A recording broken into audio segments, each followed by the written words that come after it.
So often in this show, we talk about new fruit trees, but rarely do we talk about old fruit trees. Those are those wonderful trees that have somehow survived 50, 80, or even 100 years. We can find these trees in our gardens or in our communities, but are they worth saving? My guest on the show today says absolutely yes. He is Bob Lever, an orchard educator from East Anglia in the UK. And he says that old fruit trees not only can produce fruit if they're properly cared for, but they can also provide essential habitat for wildlife. And a key way to care for old fruit trees is just to prune them. So Bob will talk in the show today about how to prune old apple trees and how to bring them back to good health. So, Bob Lever, how is it that you got so interested in pruning older, or as you call them, veteran fruit trees? I bought the place where I live now in 1986, and I bought it primarily for some of the open land that was with it, but I also acquired an old orchard with it. That was back in 1986. The orchard actually dates back to before the First World War, so the trees are, the oldest trees in them are over a century old. So having acquired this thing, I mean, at the time the trees were about, I suppose would have been about 70 or 80 years old when I first got them. I was quite keen to learn how to look after them. Just to clarify exactly what a veteran tree is, when we speak about a veteran tree, we mean something that's old, maybe 50, 60 years upwards, been knocked around quite a bit, hollow, got rot hollows, lots of pruning wounds, all that kind of thing. So these are really old trees that most people would look at and say, well, I guess your time has come. You know, you've served your purpose. So I guess my question for you is, if these old apple trees or old plum trees have hollow insides, if they're not really producing a lot of fruit, or if the fruit isn't good, what is the point in caring for them and trying to save them? They're absolutely fantastic pieces of biodiversity. The things that live in hollow trees, you get bats and birds, you get lichens and mosses living on them, you get all sorts of invertebrates that are dependent on old, hollow, rotting trees for their existence, all of which are part of the wider ecosystem. Let's say we are convinced we want to keep our trees. Why is it that pruning is an important way to do that? It all seems to boil back to pruning. And, you know, what is it that pruning does to assist older trees to thrive? Right. Basically, if I can go back to the start of a tree's life, if it's a fruit tree in an orchard or a back garden, there is a very, very good chance that it received pruning in its early years. And if it's an old tree, if it's 50, 60 years old, maybe older, there's a very, very good chance, certainly in the UK, and I suspect probably in many other parts of the world, that part of that pruning was removing the centre leader of the tree right at the beginning. Do you do that in Canada? We actually do central leader pruning, so we specifically keep a central leader. But there's different ways to do it, and sometimes we do a sort of more open canopy, like a vase shape. Yes. Yeah, so the vase-shaped trees, certainly 50 years ago, were very much more the norm over here in Britain and in Europe. Centre leader trees didn't really come in here until about the 1970s. Ah, very interesting.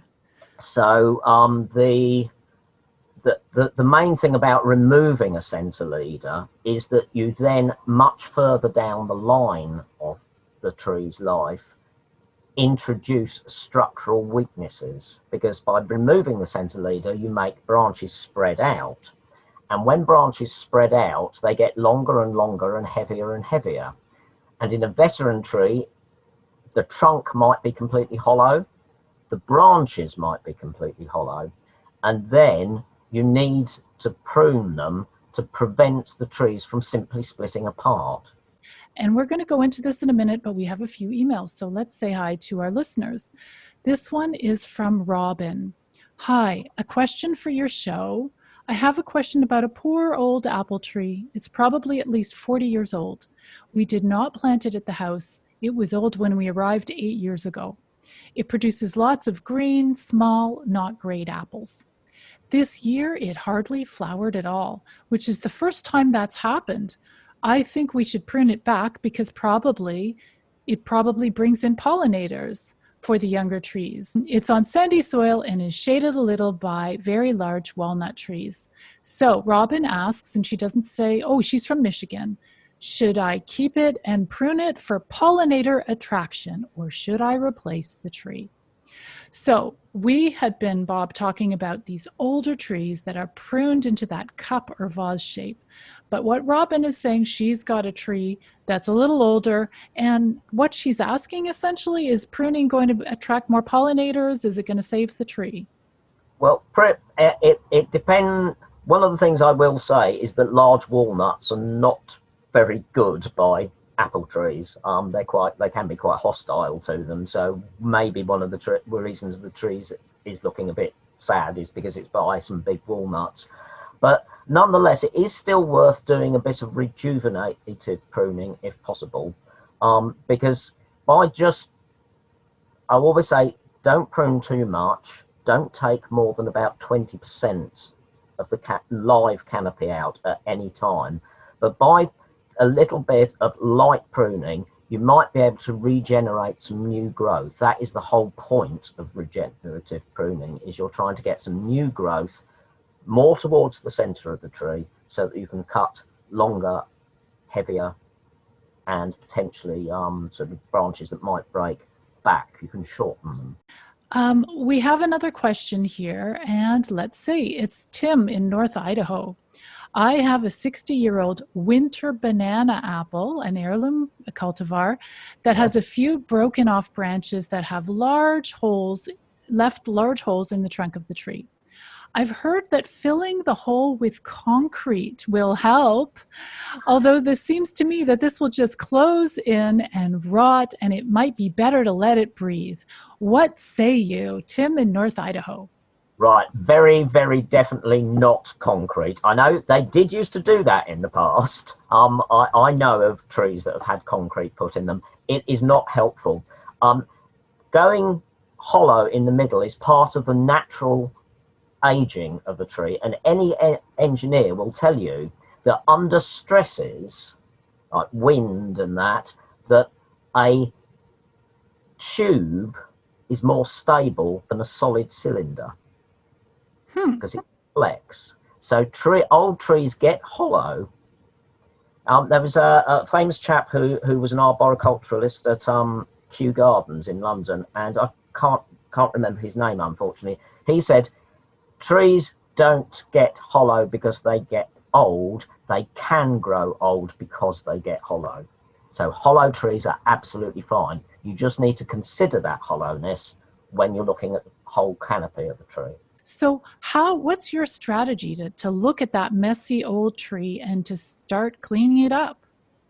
Right. So the first thing to look at are whether you think there are any branches that actually threaten the being of the tree. Are there any branches that are really too big and heavy and need to be shortened?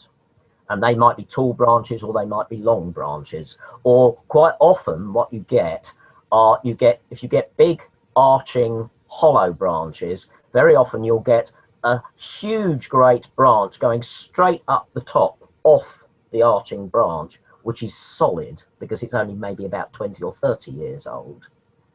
And they are the biggest danger, really. We call them sail branches or trees on top of trees, because effectively it's a young tree sat on top of an old tree. Now, it might seem bizarre to want to take out 20-year-old growth to cut back to 100-year-old growth, but that is actually what you need to do to reduce the weight. Is air circulation, lots of room between branches, important when you're looking at an older tree? Particularly if you want fruit quality, that is important. And what you would need to do if you want to restore a veteran tree right to the point where you're getting really decent fruit quality again, you're going to probably have to do it over 5 or 6 years, because I must reiterate, you should not be taking out more than 20% of the live canopy, absolute maximum, of a tree in any 1 year. Basically, the tree needs its leaves to photosynthesize and feed itself. If you take out too much, you're reducing its ability to feed itself. Do you have any final things to say to any of the listeners about these veteran trees that you want to share? Yes, and it's actually about young trees, because the veteran trees aren't going to live forever. What we need are trees that can take their place, and things that live. Most of the trees that you buy from nurseries nowadays aren't going to live 100 years because they're not on appropriate rootstocks. If you want to make a veteran tree for the future, you need to choose a nice vigorous variety that you know is capable of being long-lived and put it on a nice vigorous rootstock. That is how we will get the veteran trees for the next 100 years.